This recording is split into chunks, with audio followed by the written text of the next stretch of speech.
Destroy the objective. What's up, guys? Whiteout here.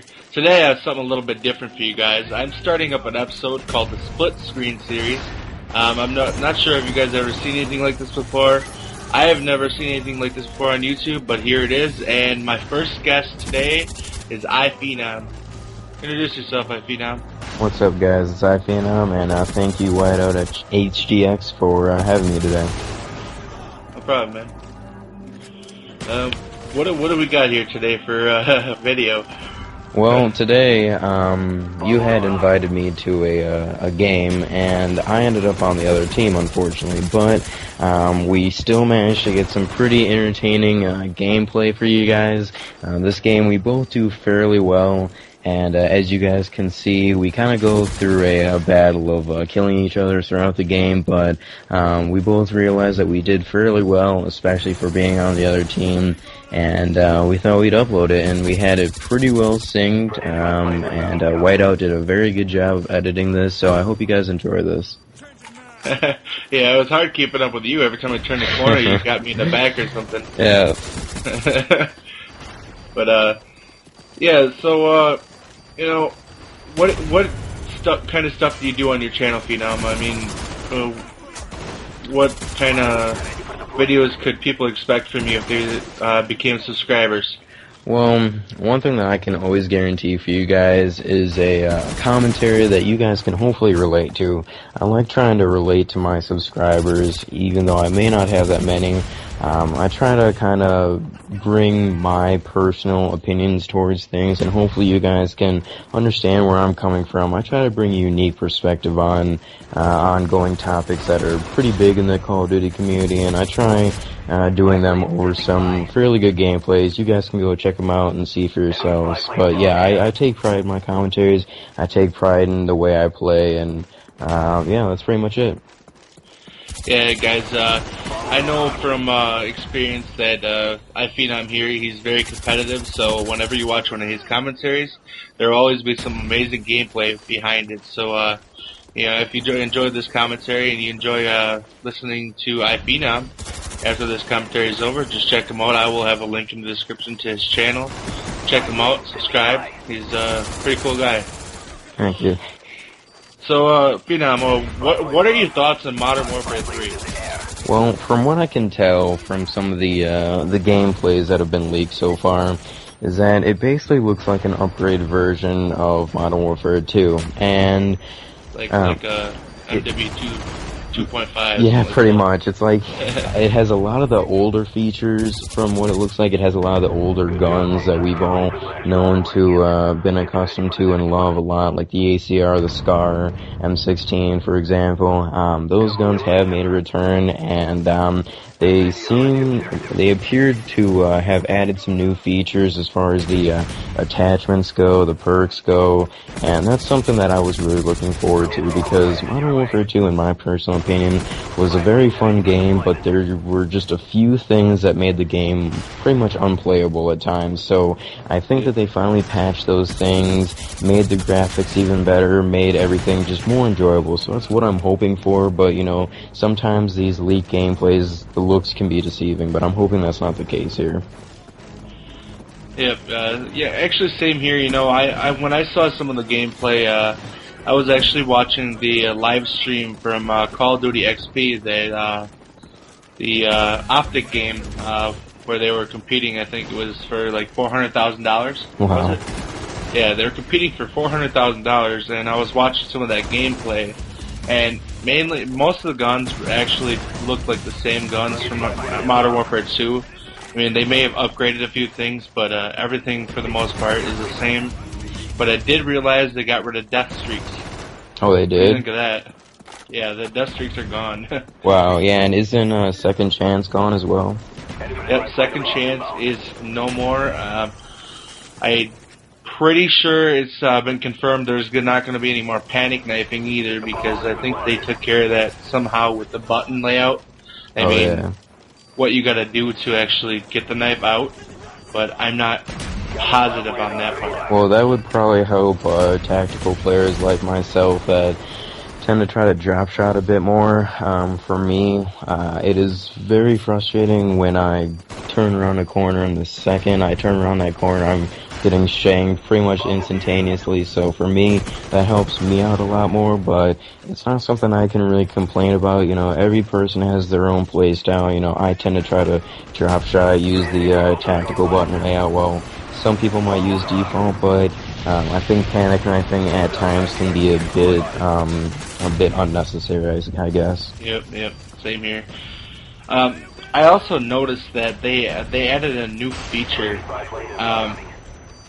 From what it looked like when I was watching the live gameplay, I saw what it looked like to be able to you're able to actually throw stuns and grenades while you're running. Oh, really? Yeah. What do you think? Do you think that is a good idea or a bad idea?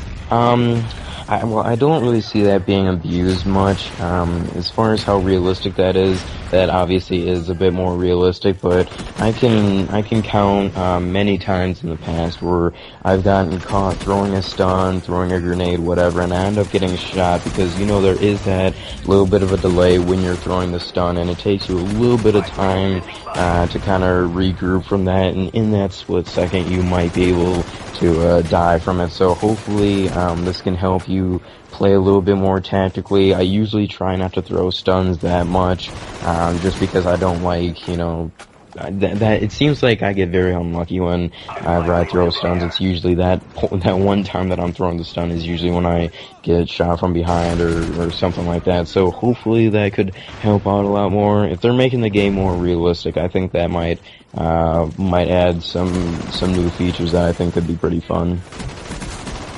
True.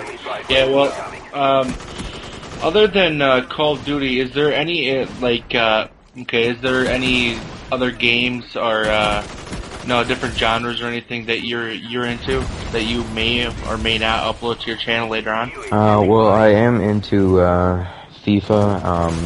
FIFA 11 was a kind of a frustrating game for me to play just because I do play soccer for high school, and I've been playing for many years now. So playing a game like FIFA 11 that for me was very unrealistic is kind of frustrating, but I will be playing FIFA 12 and I will be bringing that to my channel.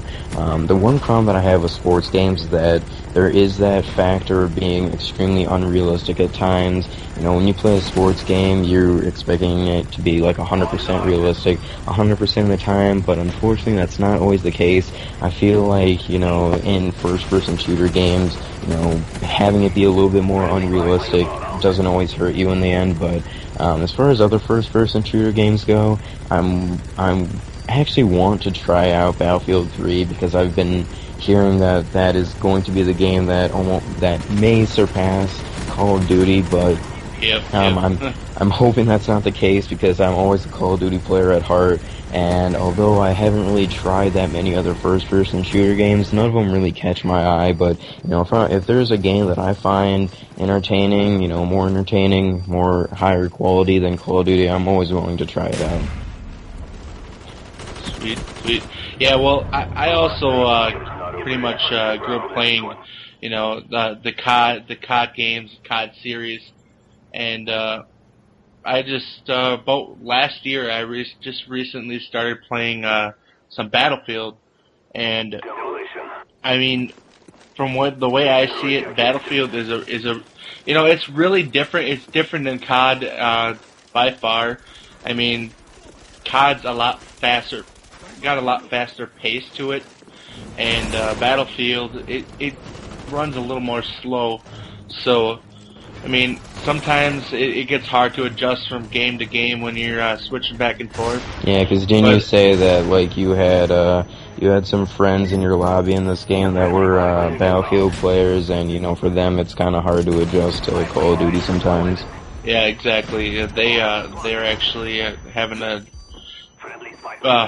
very very hard time adjusting. I mean, a couple of them got maybe 2 or 3 kills, and it wasn't very good for them at all because we had just came off of Battlefield and they did horrible. And they granted, they warned me from the start that they were going to do horrible, but they kick ass at Battlefield. So, I mean, people have their games. So sometimes COD just isn't it.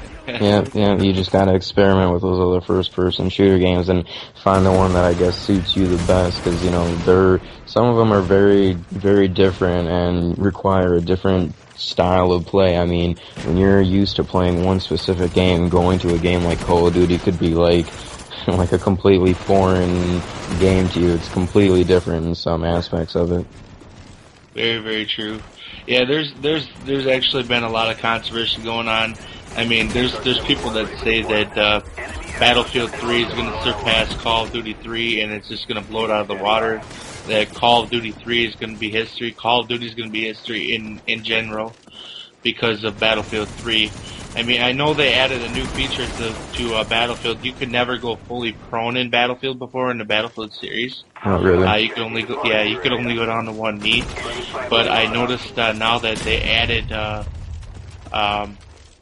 you can go fully prone now, and but you know, I've been getting a lot of different conversations on you know, people saying that it's going to surpass COD, and I'm not sure about that, but well, I guess for we'll me, see when it gets here.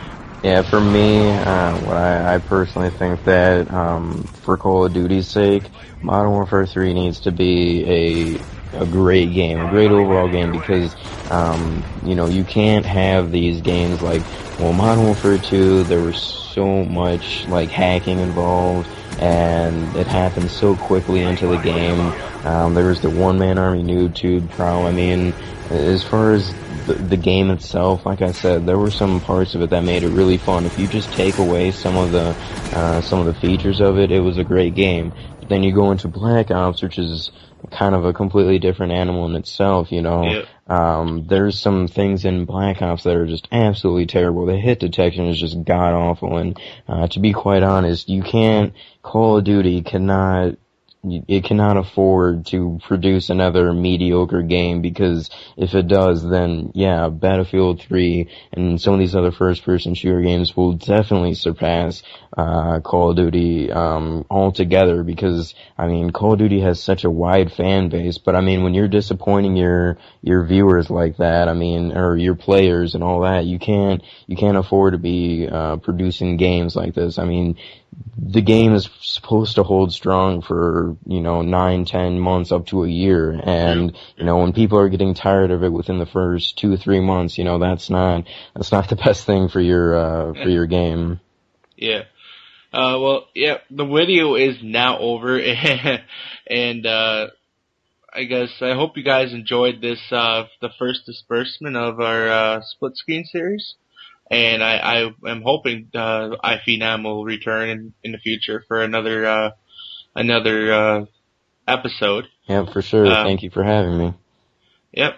And guys, remember, check the description. iPhenom's channel will be in the description.